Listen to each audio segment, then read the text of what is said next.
Ensuite, nous avons un journal qui à terme sera hebdomadaire, là, sa parution est plus erratique.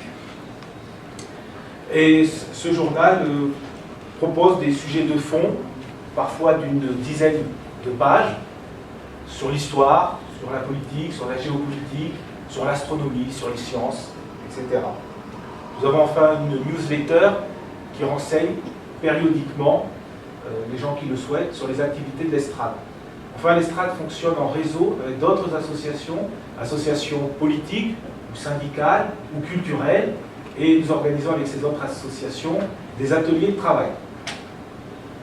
Alors, le sujet de notre entretien de ce soir est très exigeant, puisqu'il concerne un auteur polymorphe, contrasté, changeant, traversé de crise et d'exaltation.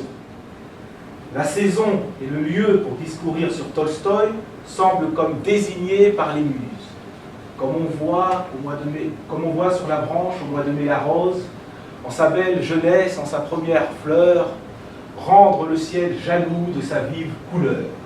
Oui, nous voulons inscrire ce café littéraire dans la belle tradition toulousaine des jeux floraux et dans ce beau mois de mai où la nature bourgeonne, explose de vie, comme l'a si bien chanté Tolstoï, en dépit des étiquettes, nonobstant les conformités sociales et les conventions humaines, par-delà les absurdités de l'histoire. Combien faut-il de courage pour viser droit à la vérité? C'est pourquoi la littérature, la vraie, n'est pas une activité de salon, mais un prolongement de l'art de la guerre par d'autres moyens, des plus violents, des plus virils. Les militaires, par condition, ont vocation à s'illustrer dans les lettres, car leur métier les met en prise directe et permanente, avec une échéance qui est, comme le dit l'Ecclésiaste, le temps de toute chose.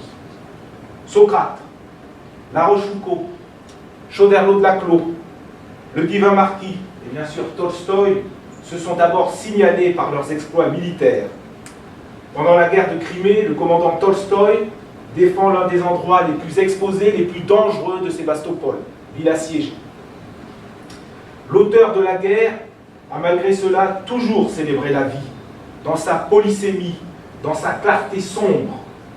Le but d'un artiste, déclare Tolstoï, n'est pas de résoudre une question de façon incontestable, mais de faire aimer la vie dans toutes ses innombrables, inépuisables manifestations.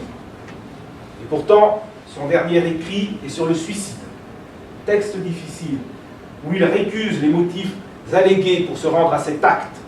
En effet, la plupart des gens opposent la méchanceté du monde à leur pureté personnelle pour expliquer leurs gestes. C'est-à-dire qu'ils regimbrent devant une réalité non conforme à leur représentation. Là est la folie, là est la déraison. Non, la vie n'a pas à répondre à un procureur, à un inquisiteur, à un médecin. Elle n'est enfermée dans aucun carcan. Ce n'est pas, contrairement à ce que dira Staline, la mort qui à la fin l'emporte toujours. C'est la vie qui triomphe sur les décombres de la mort. Elle prospère, plus éclatante encore, après un incendie dans les steppes d'Asie. Elle survit aux glaces sibériennes. Elle se colore au soufre des abysses marins. Écoutons donc avec joie cette première conférence sur Tolstoï qui nous apprend à vivre, c'est-à-dire à desquamer nos certitudes et à aimer librement. Et donc, je laisse donc la parole